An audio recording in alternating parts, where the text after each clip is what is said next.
The happier we are, the lighter we feel. The lighter we feel, the higher our vibration. What does vibration mean? Hz, electricity, is measured in hertz, right? So if you think about, so hertz is just electricity. Our bioenergy, or our biofield, or it could be or chi, or prana, or life force, is measured in electric and magnetics. So electricity and magnetics are the two materials that our biofield, or our life force, or our spirit, some would say, or the chi, or the prana, the essence of life, is containing electricity and magnetics. So that somebody who's really well and does a lot of exercise and eats well and maybe does qigong or yoga, they have a higher electrical measure because their system is clearer. It's less dense with less blocks. The energy is able to run out through them, and they're able to emanate a strong vital life force. So that also means that with that higher Hz measurement in electricity, that means their vibration is higher. It's not this ooby-gooby, new age, fluffy thing. Well, the vibes in here are so good. There's actually science behind it. So when we talk about then joy being a high vibration, that's what's meant. It's a higher, lighter feeling. And if you compare on a day when you're happy versus a day when you're depressed or not as happy, what are your energy levels like? Less, right?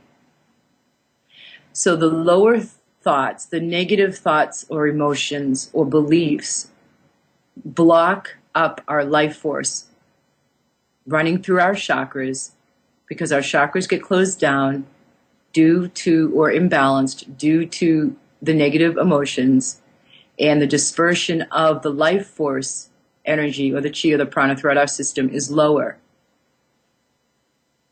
So when we're depressed or with negative thoughts, beliefs, or emotions, we run at a lower vibration.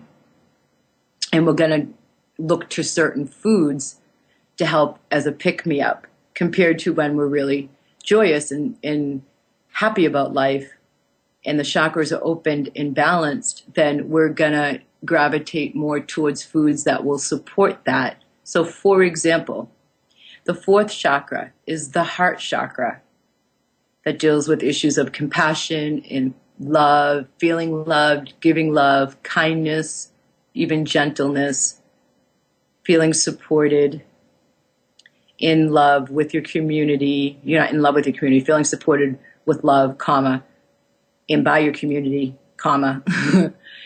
So if you have an open, balanced heart chakra, then you might tend to eat more vegetables than somebody with a more isolated lifestyle that isn't connected with their community, that doesn't interact with more than one or two primary people, for example, stays pretty shut down when interacting with others.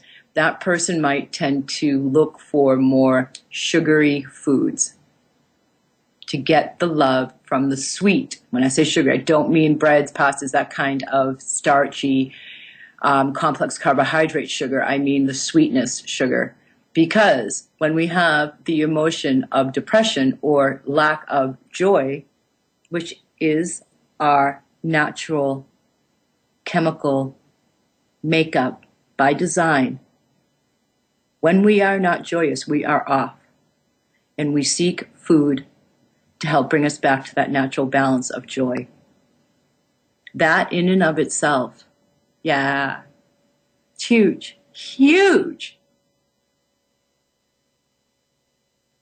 So one of the things that we want to go for with this information is to be able to hear our true guidance for what food to eat that would support our well-being, health, and vitality, versus the cravings that are more mental and that are more from that or off place almost like they're coming in from the left and your head is tilted to the left. Like there's an off feeling to the desire to eat foods when it's a craving versus when you're naturally drawn to having some yams.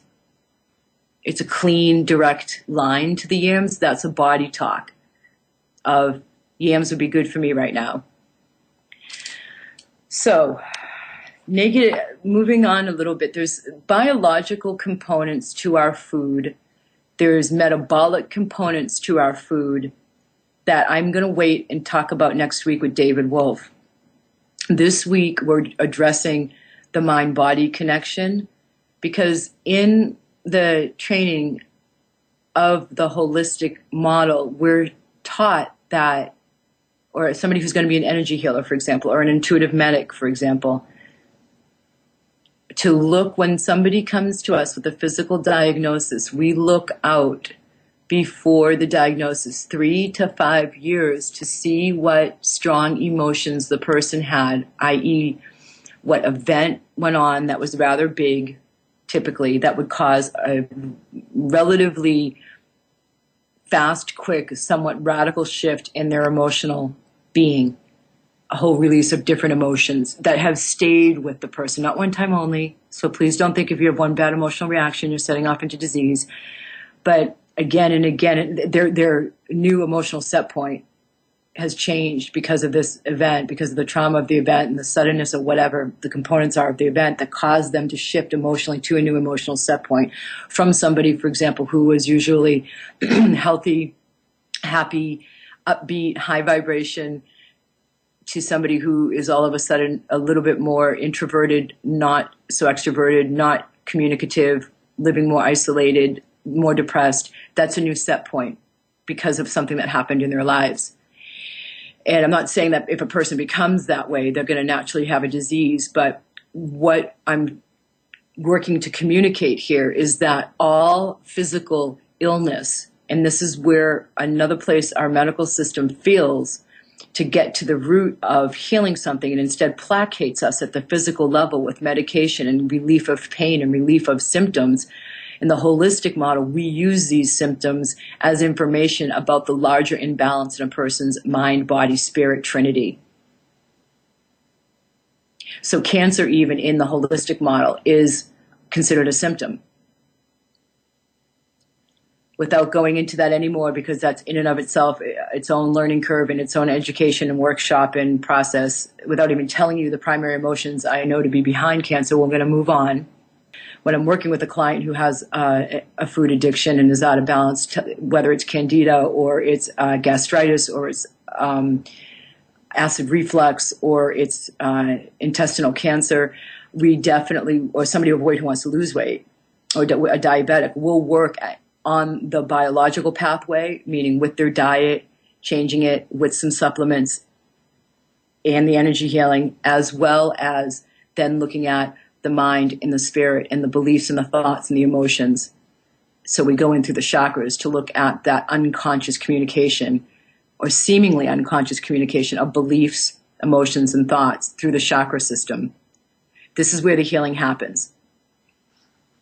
So we are approaching it, though, again, from both sides because it's needed nowadays. The food industry and what it has in it is outrageous. And hopefully we'll talk a little bit, too, about why you might have some of the sugar cravings you have beyond these emotional points today. So again, negative thinking produces stress, anger, shame, and fear. And these emotions disrupt our metabolism, our digestion, and our immune function, and they age us.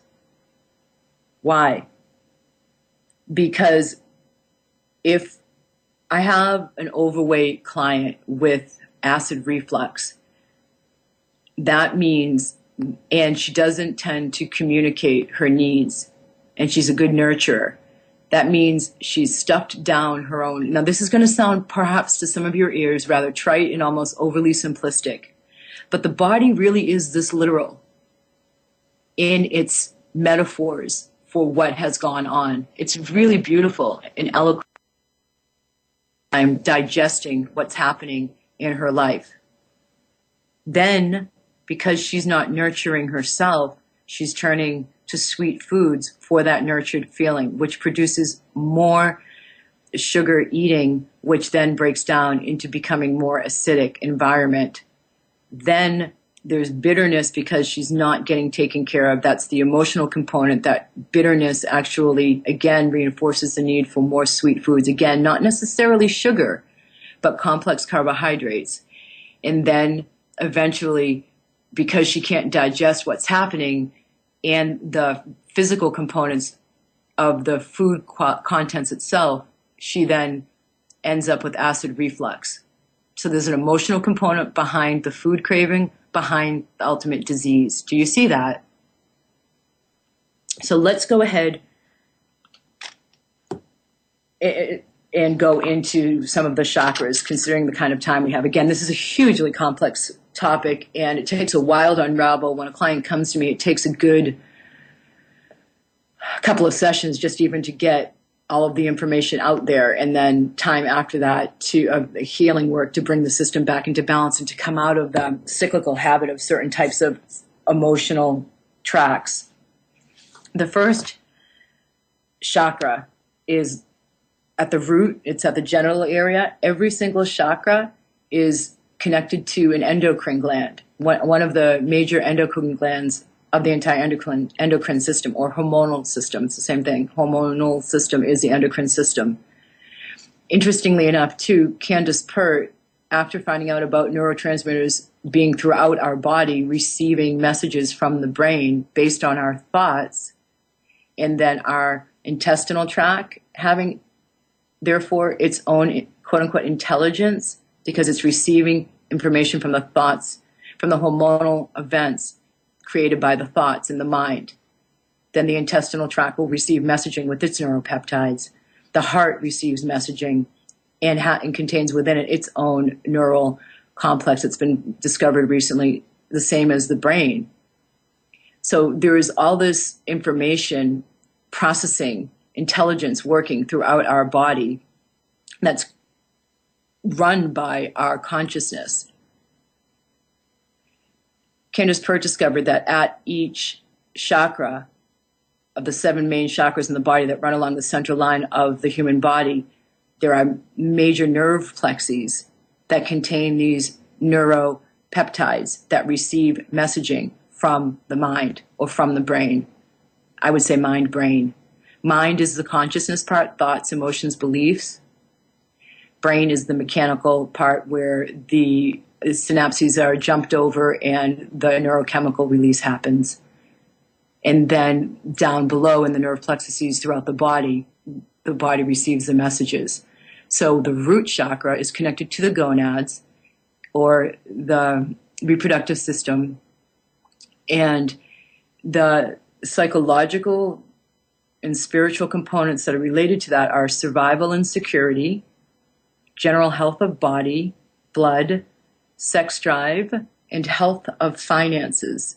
So if you feel like you are able to successfully provide shelter, food, and clothing, and you are safe with those basic needs having been met, that is very much a part of the root chakra psychology. There's another aspect to it.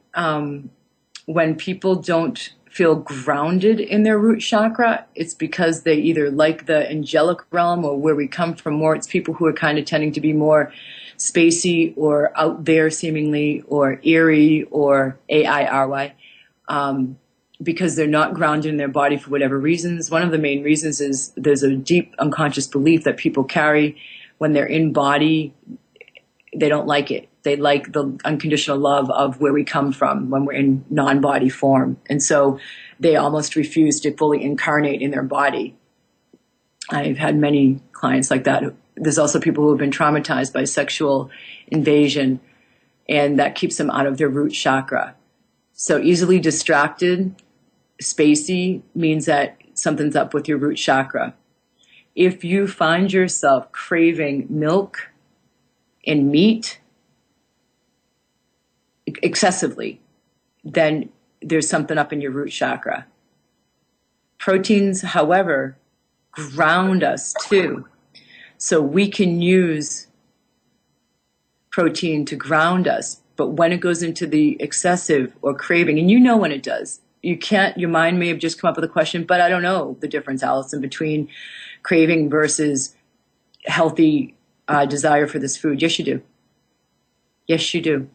You know, when it has that off feeling, meaning you're questioning if you should do this, or there's a shading of guilt, or there's a shading of running from yourself, when there's extra noise that you're shutting down and not listening to, when you reach for that piece of meat, then that's a craving. When you cleanly reach for it and you prepare it with love and there's no noise, you're quiet, you're peaceful, you're calm, all's good, then that's listening to your body and feeding it what it needs. Chakra 2 is orange. That's the color for chakra 2. And again, by the end of this, hopefully I'll manage to have enough time to give some suggested yoga postures, colors, and essential oils, and a few other acupressure points you can push to help with these food cravings.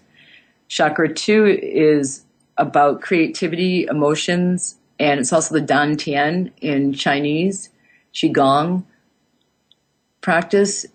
It's one of the, in my understanding, what I've come to understand, it's one of the 2 power centers. Traditionally in the chakra system, they say the third one, that's at the upper abdomen, whereas the second one is in between the belly button, right at the start, about basically of the pubic hair.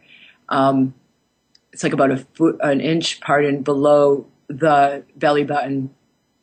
And that I consider a power center. That's the lower abs. And ironically, they're harder to cut in fitness than the upper abs. This is, I think, our power center. And the food cravings we'll have when the second chakra is out of balance, I'm going to go into after break. What I want to say before break, though, is this second chakra has to do with our one-on-one relationships with primary authority figures, as well as emotions. The element here is water. It's also sensuality. How much do we allow ourselves to sensually engage in life, eating strawberries dipped in chocolate, getting our fingers drippy with the chocolate, getting our toes wet in the mud, drumming, dancing, hula hooping, rhythmic, in the body, sensuality, sensual parts of life. That's very much chakra 2 as well. How much do we allow ourselves to engage and enjoy that in emotional expression? And how do we hold our power? Did we learn in the primary game when we were in age 0 to 3 and looking around us and seeing, well, how does mom do it? How does dad do it? How does my brother and sister do it? How do I get what I need? The food and the attention that I need. What do I have to do? Do I act cute? Or do I have to speak out loud? Or do I have to do things perfect so I can then get what I need? So that's the lessons and games that we get trained in and learn and we have to engage in order to get what we need at a young age.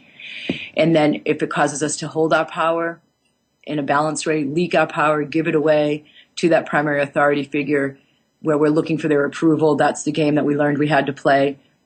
All of that sits in the root chakra. So how we relate one-on-one with authority figures is in the lower belly. Again, what I call one of the 2 power centers. That's orange. So the second chakra is one that has some of these following beliefs contained in it in a negative way. This is what a chakra would say. For the second one, whatever I do, it's never good enough. What's the use in trying? If I can't do it perfectly, I don't want to do it at all. I'm such a perfectionist.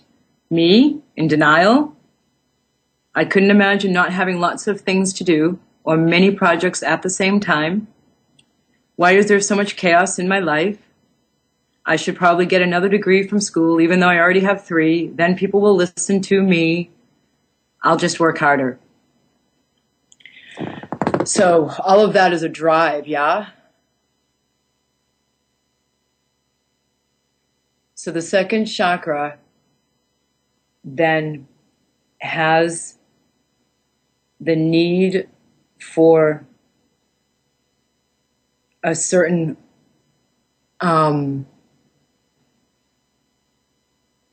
in this, what I just described as some of the questions for the second chakra, it's what we would classify here in the States or the West as a type A personality.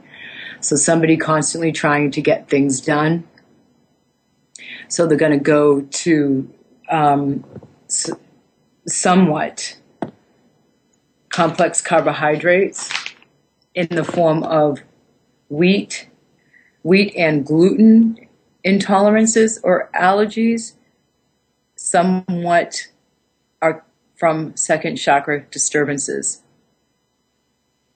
So in the second chakra, we will also binge and purge, sometimes with bulimia, and sometimes we'll also get obese to hide our need for love, and not just love, but this is what makes the second chakra related in sensual touch with anorexia or obesity.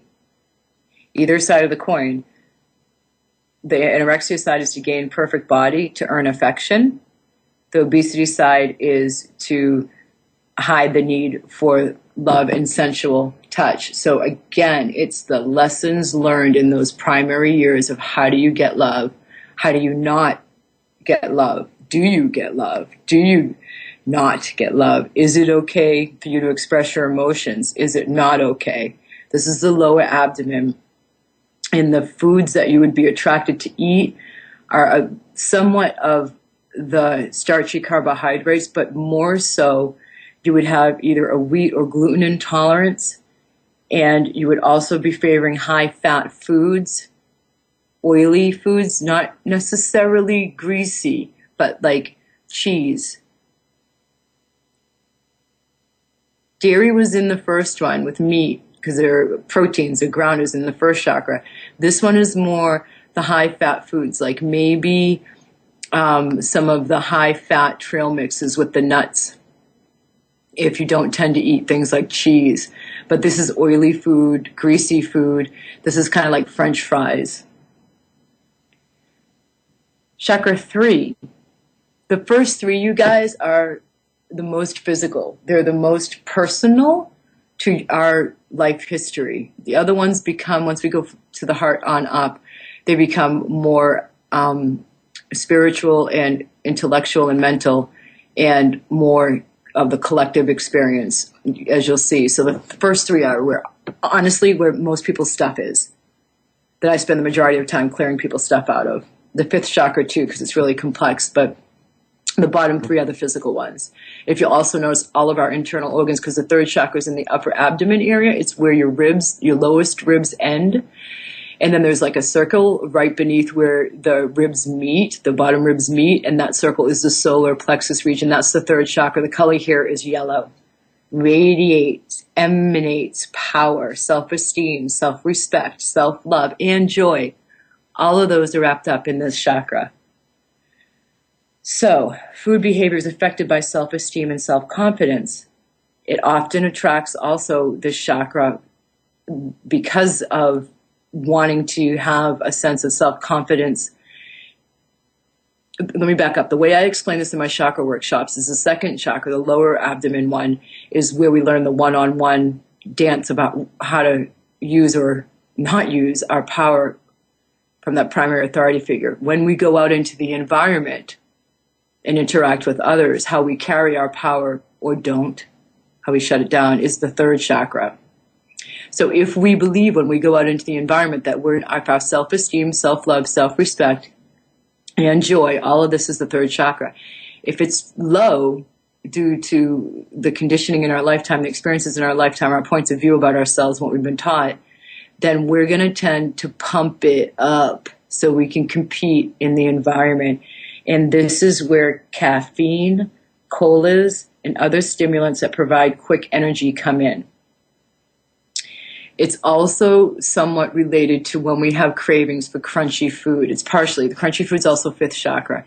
This one might be because we feel angry at an authority figure. You would think it would be 2nd, but 2nd chakra is we want grease, we want high-fat foods to plug some kind of leakage of our power, whereas in the 3rd, we want instead some kind of quick pick-me-up to make us feel like we can compete.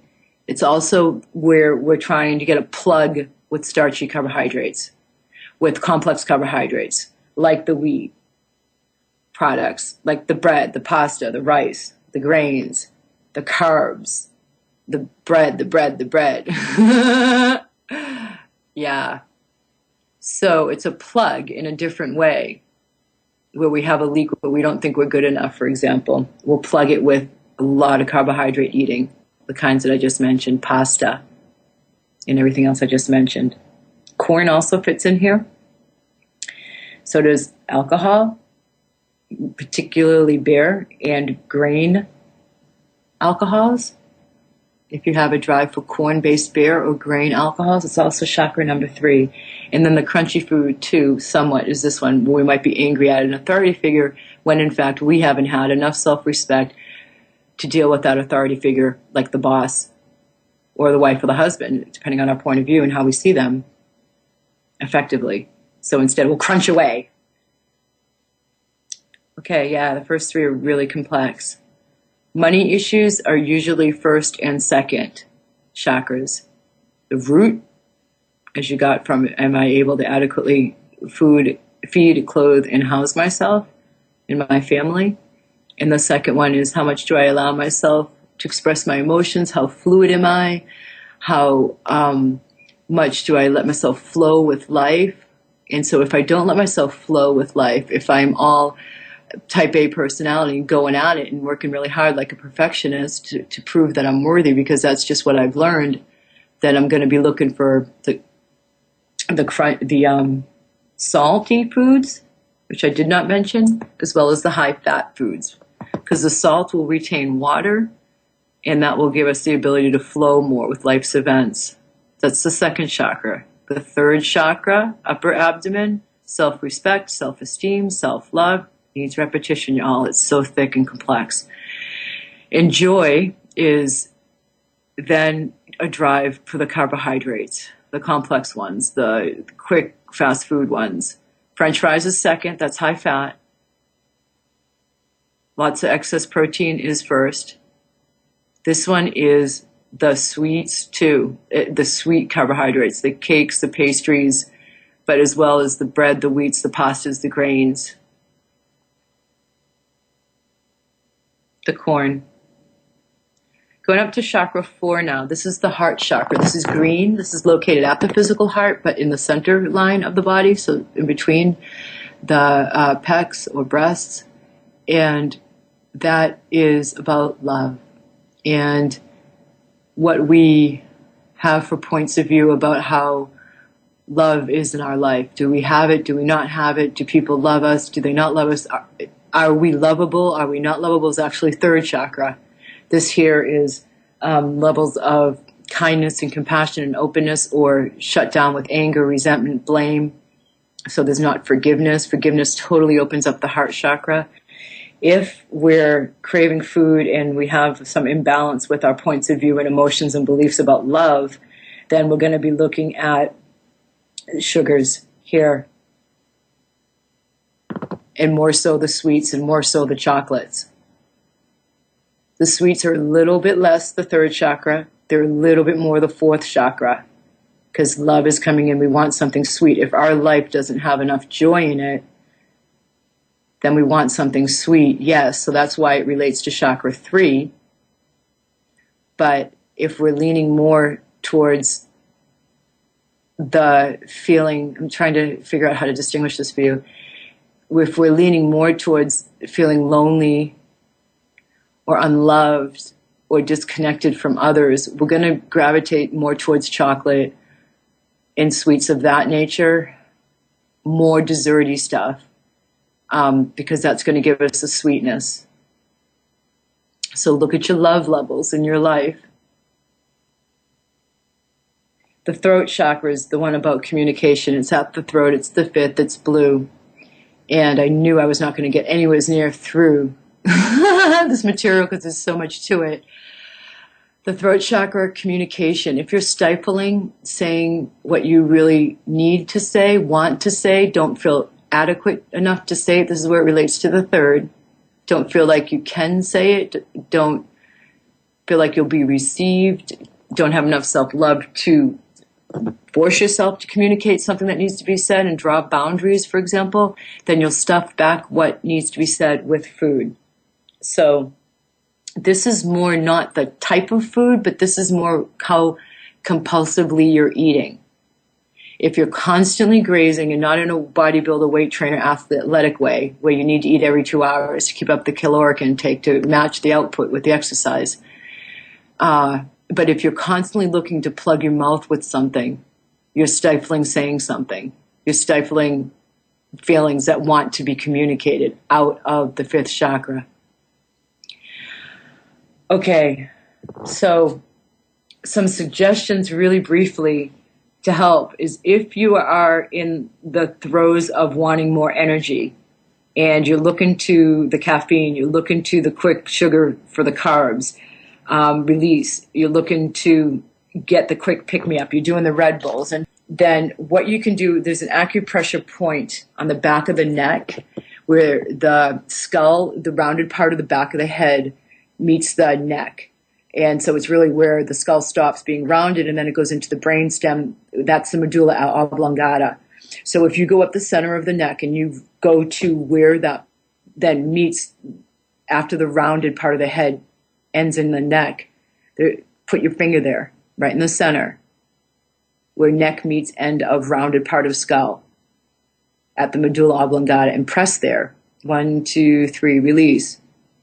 Press there. 1, 2, 3, release. Press there. 1, 2, 3, release.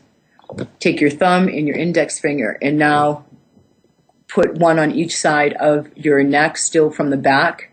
You're basically right where you just were with the index finger going in that spot. And now hold the points on either side of the vertebra on your neck. Go down an inch. Press and hold. 1, 2, 3. Go down an inch. Press and hold. 1, 2, 3. Go down an inch. Press and hold. 1, 2, 3. That's going to give you more energy. Take your index finger and your thumb, go down to your big toes, go halfway down your big toe on the sides of each, so the outside part of the big toe and the inside part of the big toe. Halfway down, put your thumb on one point where I've just described, put your index finger on the other point, and press. That's also a quick pick-me-up. Try that. You could also try tapping on your thymus, right at your clavicle bone, basically where your collarbone stops. In the center, right beneath your throat, that's go down about an inch, and that's the thymus. Tap on that for about 10 times. That will also increase your immunity as well as give you energy. Water, a lot of the times, specifically really good live ionized water is going to help get through food cravings. If you're finding yourself really spacey, you can also ground with the cobra pose in yoga. You can look that up. A good third chakra pose is the bow. You can look that up. And I think that that's enough for now. We're almost out of time. The key is to slow down. The key is to take on that observer role from the mountaintop, looking down at the smaller self and the mountain below or the rock below.